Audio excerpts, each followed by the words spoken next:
Michael Myers calls Haddonfield, Illinois, home. Jason Voorhees stalks the grounds of Camp Crystal Lake, New Jersey. And Freddy Krueger's domain is, of course, the somnambular dreamland of the citizens of Springwood, Ohio, often targeting those who dare to dwell in his house on Elm Street. But while Haddonfield and Crystal Lake are firmly and definitively established in their respective first films, the original Nightmare on Elm Street is not set in Springwood, nor is the iconic Dutch colonial with the bright red door established as once being the home of Frederick Charles Krueger. In fact, the reasons for Freddy's connections to the house and the town in which it resides would change and evolve as the Nightmare sequels progressed.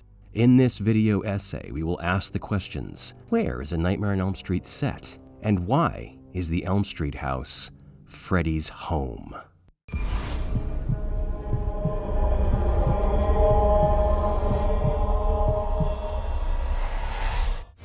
Freddy Krueger, the bastard son of 100 maniacs, the Dream Demon, the Springwood Slasher, the ultimate nightmare boogeyman in a red and green striped sweater, a deliciously evil and vengeful spirit with knives for fingers who knows what's in your mind and gets you in your dreams. The iconic creation of horror master Wes Craven, indelibly personified by actor Robert Englund. In Wes Craven's 1984 original classic, A Nightmare on Elm Street, we learn that Freddy Krueger was a child murderer who, years earlier, was arrested and put on trial for the murders of 20 children. His case was thrown out of court because of a technicality. We're told that a search warrant was incorrectly signed, and a group of outraged parents took the law into their own hands. Marge Thompson, mother of lead character Nancy and ex-wife of Detective Donald Thompson, says that the parents tracked Freddy to his boiler room hideout, locked him in, doused the place with gasoline, and burned him alive.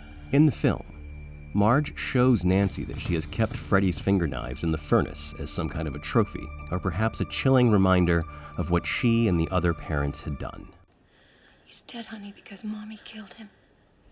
What's fascinating about an extended work print version of this scene is the revelation that the Thompsons, as well as the parents of the other teen characters in the film, all had children who were also killed by Freddy.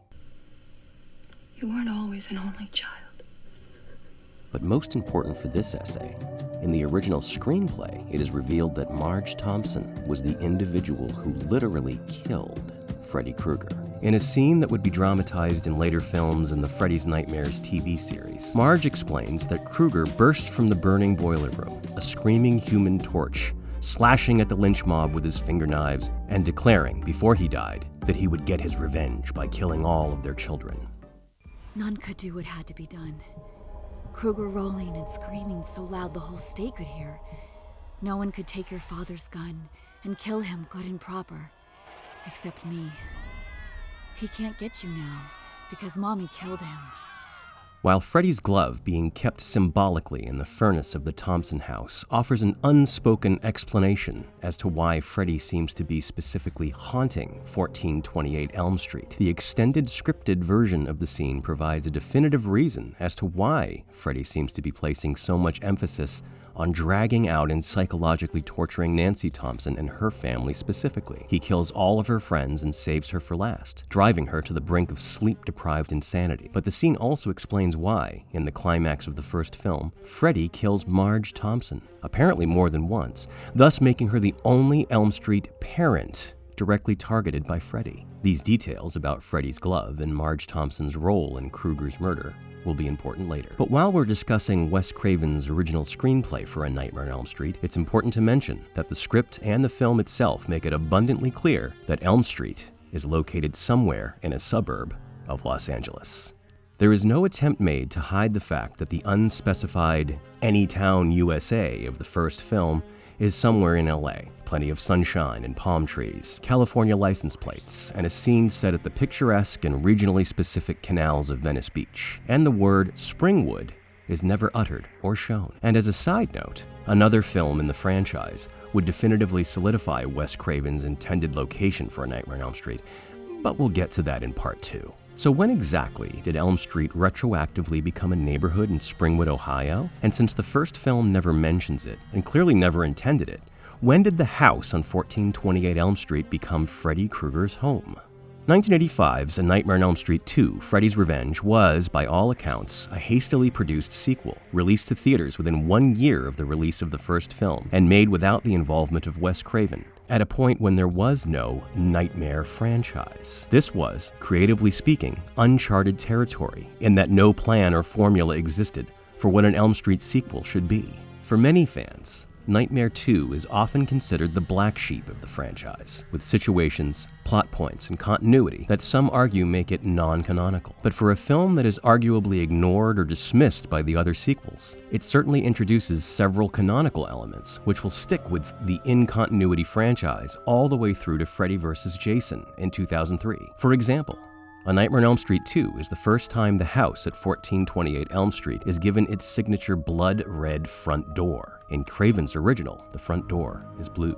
Another element introduced in the second film is the red-green primary color lighting of Freddy's boiler room sequences, a visual motif which became almost as identifiable with the character as the boiler room itself, a location which is given singular importance in this film. It's also the first time that Freddy possesses or influences an unwilling individual to act as a catalyst or vessel to spread his fear to others, or to escape whatever confines he has found himself trapped in. This is a plot device which will be used several times throughout the franchise. Nightmare on Elm Street 2 also contains some undeniably iconic Freddy Krueger moments.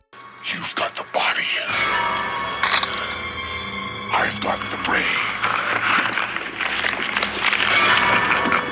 You are all my children now. And a show-stopping transformation sequence in which young Jesse Walsh is physically taken over by Freddy.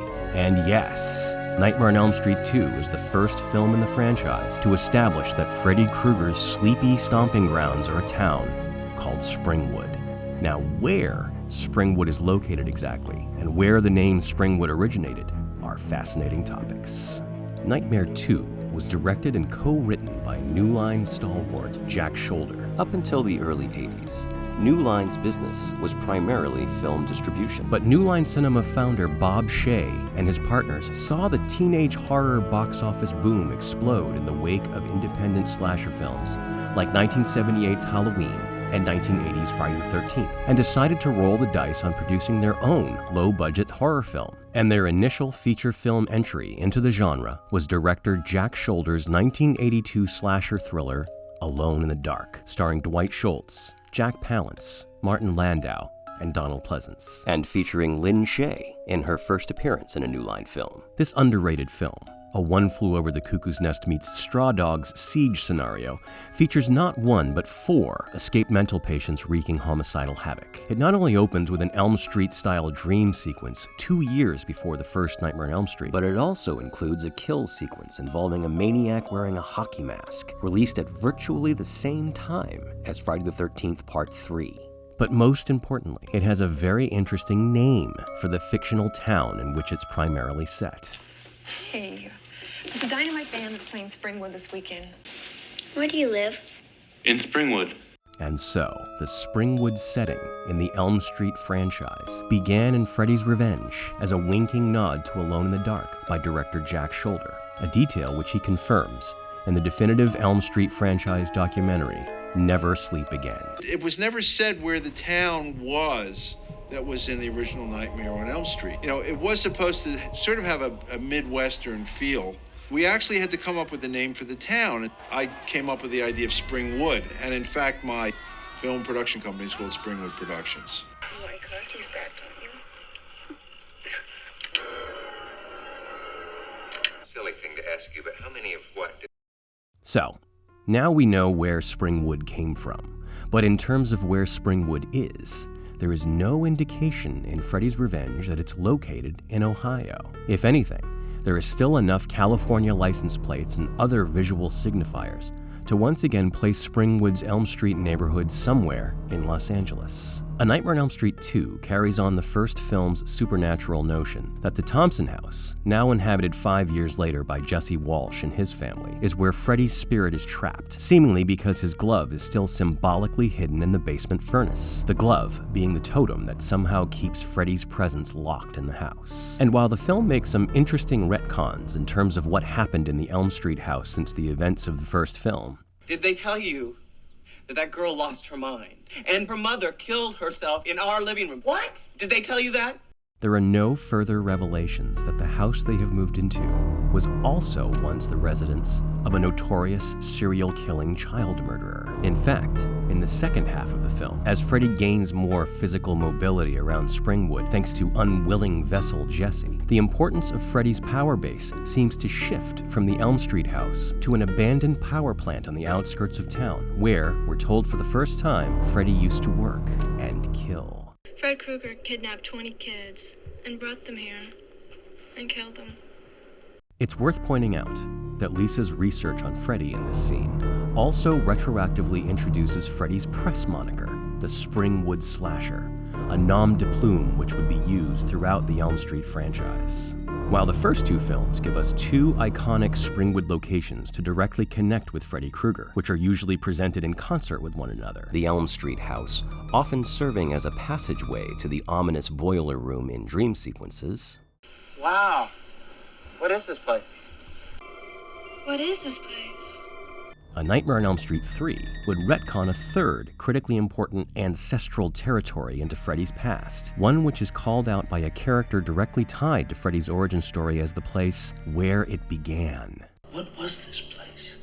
A Nightmare on Elm Street 3, Dream Warriors from 1987, not only acknowledges that it takes place in Springwood, which still very much looks like recognizable parts of Southern California, but it also gives us the first signature Nightmare World version of the Elm Street house as a dilapidated ruin and house of nightmares, now appearing as iconography directly connected with Freddy. This is where it takes us. Freddy's home. And while returning heroine Nancy Thompson acknowledges the house as her own, I used to live in this house. That's just a house I dream about. Freddy truly seems to have adopted the structure as his unofficial home. And, as mentioned earlier, usually the eerie gateway to his boiler room, now a hellish nightmare funhouse with its own rules and reality where anything can happen. Now, why Freddy uses the Elm Street house as the spooky entrance to his nightmare world makes a certain amount of unspoken sense in Dream Warriors, as unfinished business between Freddy, Nancy, and Donald Thompson plays a major factor here. As to why Freddy is using a visual representation of the house in the dreams of characters who have apparently never seen it before, Dream Warriors doesn't appear to offer a clear answer to this question. But it does officially begin the franchise's reliance on the image of the house as a foreboding indicator that a sleeping character has officially entered Freddy's domain. And while our new primary setting is a psychiatric hospital called Weston Hills, with exteriors recognizably shot on the picturesque campus of UCLA, it is mentioned once that we are still in Springwood. And judging by Dr. Gordon's comments, best Thai food in Springwood. Of course, it's the only Thai food in Springwood. and a declaration from patient Jennifer that she intends to move to LA to be an actress, Springwood is now clearly meant to be perceived as a sleepy podunk town that is not geographically near Los Angeles. Care was taken to use non-specific license plates in scenes with cars in this particular film, but once again, there is no mention that Springwood is in Ohio. The filmmakers, at least in Nightmare on Elm Street 3, seem to have embraced the idea that Springwood is meant to be a generic Anytown, USA.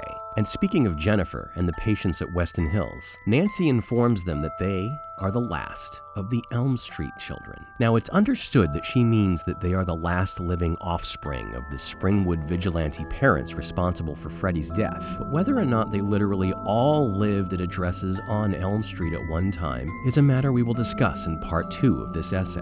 And we cannot leave Dream Warriors without mentioning that Weston Hills becomes an important location in Freddy's backstory going forward, as we are told by Amanda Krueger, going under her monastic name Sister Mary Helena, that this abandoned wing of the facility was where Freddy was conceived in the 1940s. The bastard son of 100 maniacs. Thus adding another place of special personal significance to Freddy's growing list, along with the power plant boiler room and 1428 Elm Street. This is where it began. And where it all began is where we will end things for now. But what would a deep dive analysis into A Nightmare on Elm Street be without the promise of a sequel? In part 2 of this video essay, we will reveal exactly when Springwood was retroactively transplanted to Ohio, which film in the franchise probably wishes it wasn't set in Ohio, and why 1428 Elm Street is Freddy's home. It's not just a house. It's his home.